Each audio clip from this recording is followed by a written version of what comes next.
Okay mga kaibigan, ito po yung parto ng ating pagbagtas po sa kahabaan ng Roxas Boulevard mga kabiyahero.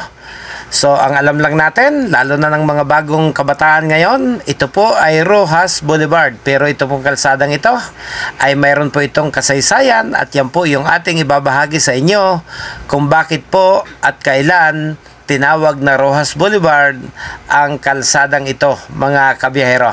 So tara! At atin pong itatanong kay Ninong Google yung kanyang kasaysayan.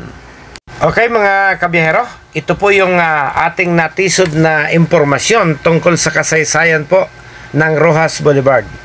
Roxas Boulevard was originally called Cavite Boulevard, designed by Daniel Burnham in the early 1900s. It was renamed Dewey Boulevard in 1915 to honor Admiral George Dewey. Then naging Hiwa Boulevard during the Japanese occupation, before being officially renamed Roxas Boulevard in the 1960s after President Manuel Roxas.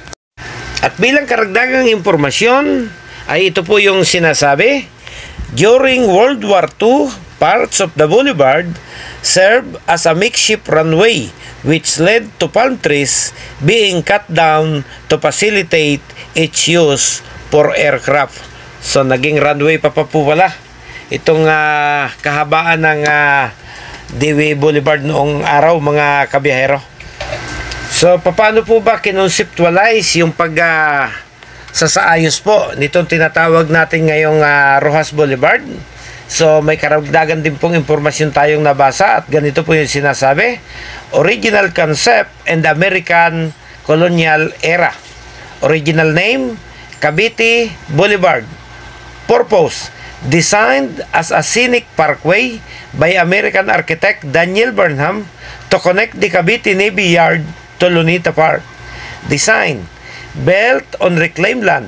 It was intended to feature rich vegetation like coconut palms and mango trees.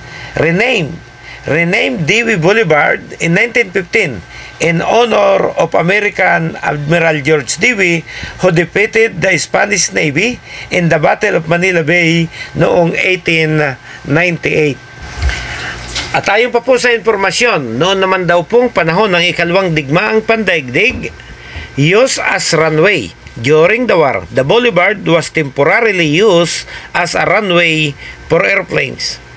Tree removal, Japanese forces cut down the palm trees to make the road more suitable as a landing strip.